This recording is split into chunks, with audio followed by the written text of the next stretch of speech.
Olá, turminha. Então, nós vamos começar mais um dia aí de atividades. Vocês vão pegar o caderno de vocês, anotar o cabeçalho, a data de hoje certinho e tudo que a gente vai trabalhar, tá? Então, hoje são 3 livros: Língua Portuguesa, Matemática e Arte.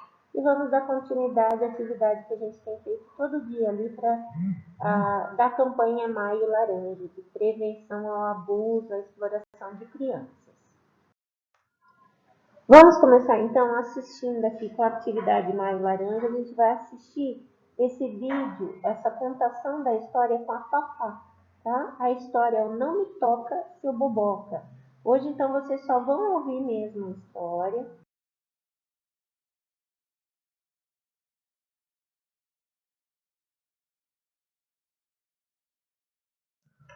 Espero que vocês tenham gostado aí da história que a Fafá contou, para a gente pensar e também para a gente agir, né? E aí vamos lá para o livro de língua portuguesa, as páginas 82 e 83. Apesar de ser uma página longa, vocês vão ouvir a leitura da história. A única coisinha que tem que responder são 2 perguntinhas simples, que são respostas pessoais de vocês. A gente vai ler então um conto do Luiz Fernando Veríssimo. O que você sabe sobre esse autor? Só responder aqui na frente. Você já leu algum texto desse autor? Sim ou não? Gostou? Sim ou não? Tá? Lembrando que sempre começa a resposta com letra maiúscula, termina com ponto final. E aí, então, na história, o narrador ele conta fatos acontecidos quando sua família resolveu acampar. Será que essa história é divertida? Leia e confira. Então, vou fazer a leitura do texto para aqueles que não conseguem ler o texto todo sozinhos. Vocês vão acompanhando com o dedinho aí no livro de vocês. Minhas férias. Eu, minha mãe, meu pai, minha irmã e meu cachorro Dogman fomos fazer um camping. Meu pai decidiu fazer camping esse ano porque disse que estava na hora de a gente conhecer a natureza de perto, já que eu, minha irmã Sue e meu cachorro Dogman nascemos em apartamento. E até os 5 anos de idade, sempre que via um passarinho numa árvore, eu gritava: aquele fugiu! E corria para avisar um guarda. Mas eu acho que meu pai decidiu fazer camping depois que viu o preço dos hotéis. Apesar de a minha mãe avisar que na primeira vez que aparecesse uma cobra, ela voltaria para casa correndo, e a minha irmã Sue insistir em levar o aparelho de som e toda a coleção de CDs dela. Mesmo meu pai dizendo que aonde nós íamos não teria corrente elétrica, o que deixou minha irmã Sue muito irritada. Porque se não tinha corrente elétrica, como é que ela ia usar o secador de cabelo?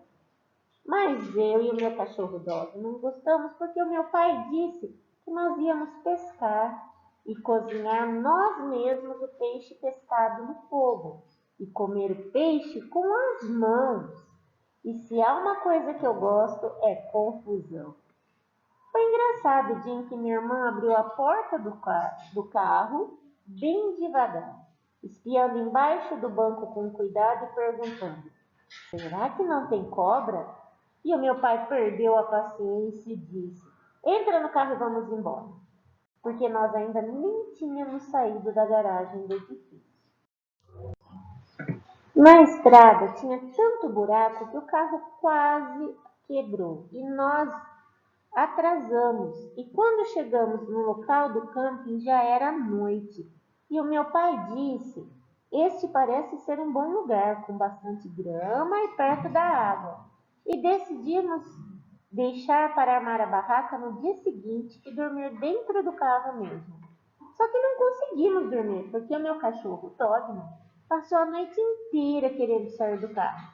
Mas a minha mãe não deixava abrirem a porta, com medo de cobra.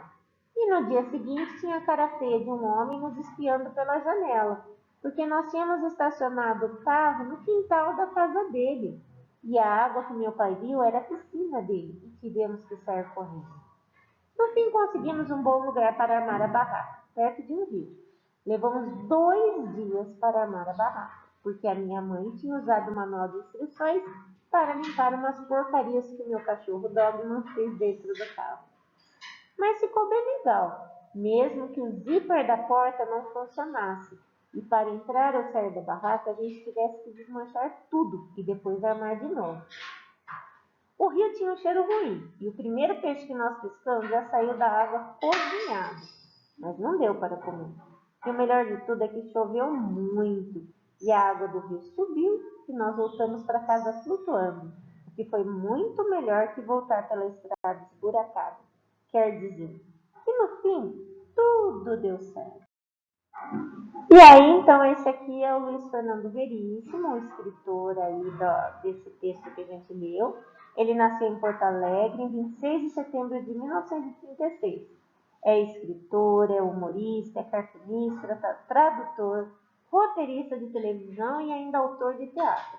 Escreve para o jornal Zero Hora e para o Jornal do Brasil. E a obra dele é internacionalmente reconhecida, ou seja, até em outros países. Terminada então a leitura de língua portuguesa, vamos para o livro de matemática, página 74, tá? Hoje nós vamos começar a trabalhar ali com a ideia de ângulos. Nós vamos falar sobre giro e começar a ver o que são esses ângulos aí que aparecem. Vamos começar então pelo exercício 1 aí. Júlia está brincando com seus colegas. Nessa brincadeira, há momentos em que ela indica os colegas, sempre depois de indicar Clóvis. Observe ao lado Júlia indicando Clóvis primeiro.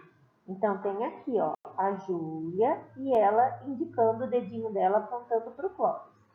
Depois de indicar Clóvis, Júlia indicou o Gabriel, a Fernanda e a Paula, dando giros em torno de si mesma. Veja abaixo como foram os giros que a Júlia deu.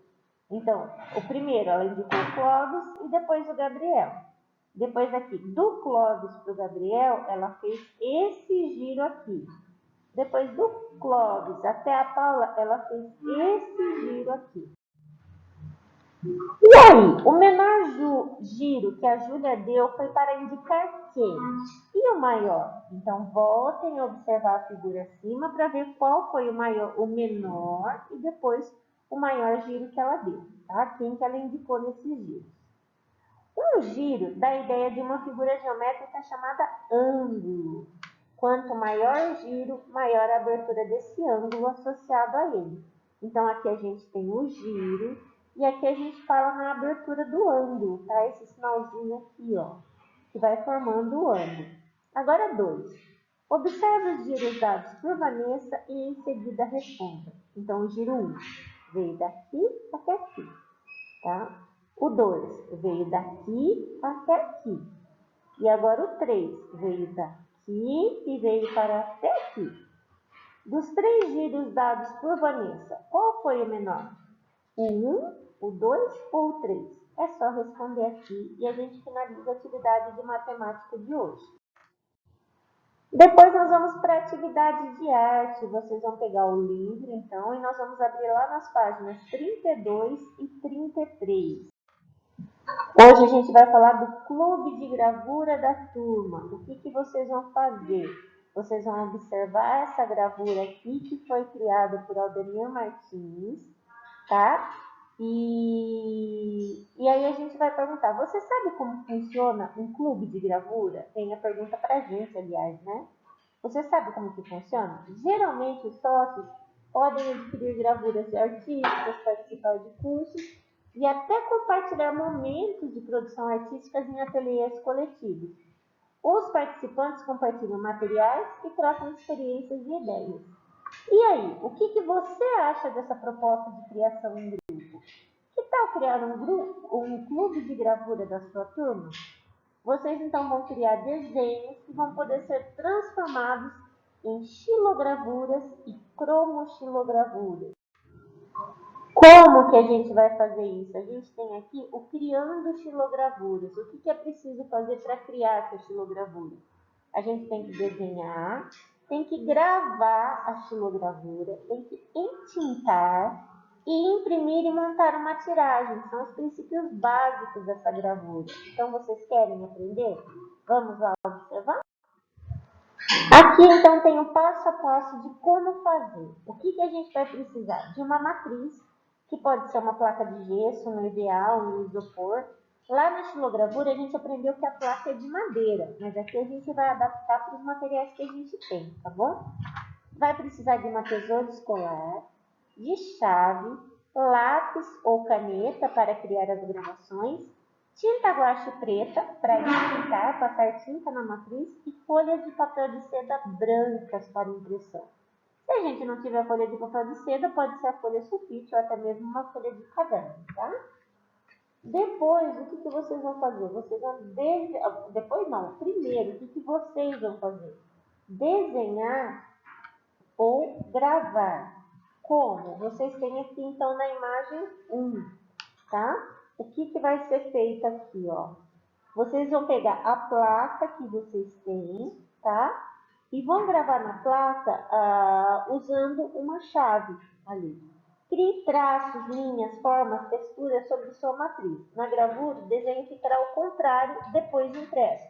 Então, pense nisso. Então, se vocês tiverem aqui, por que essa chave aqui? Que é para riscar. Mas a gente pode pegar outros materiais. Pode pegar, por exemplo, uma ponta de uma tesoura, uma ponta de lápis. Só tem que tomar cuidado para esse lápis não borrar o material, tá? E aí a questão de que na hora de imprimir vai ficar invertido. Então, se for escrever alguma coisa, tem que escrever espelhado. Depois, o que acontece, então? Também pode ser gravado numa placa de isopor, usando lápis comum. Então, pegar não são tigelinhos, aquele isopor que quando a gente compra em alguma coisa do supermercado, pegar aquele próprio isoporzinho e aí vocês vão riscando ali os desenhos que vocês querem fazer. Ou pode ser uma placa de EVA. Aí o que vocês podem usar? Um lápis comum para escrever, porque conforme vai escrevendo nela, ela vai afundando. Então são 3 opções diferentes aqui para desenhar ou para gravar. Ou uma placa de gesso, ou uma placa de isopor, ou de EVA, tá? Com técnicas diferentes. Depois o que vocês vão precisar fazer? Passar tinta preta. Olha ali na segunda imagem aqui. A tinta então está num potinho, vai passar tinta preta na placa todinha, tá? E depois, embaixo a gente vai imprimir. Como que acontece essa impressão? Coloque então a folha de papel em cima daquela plaquinha que ficou com tinta e vai fazer pressão com as mãos para que a tinta da placa grude na folha de papel. E aí, quando vocês levantarem, vocês vão ver que a figura ficou prontinha nessa folha de papel, tá bom? E aí vocês podem, se a tinta ainda estiver fresquinha, fazer várias cópias do mesmo desenho que vocês fizeram. Qualquer dúvida, então, que vocês tiverem das atividades de hoje, são dos 3 livros que a gente estudou e também ouvir lá a contação da história que a Fafá conta lá no Me Toca Sua Boboca. Então, na verdade, são 4 atividades, mas que vocês precisam depois me enviar as fotos. São das 3 atividades dos livros, tá bom? Ótimos estudos para todos.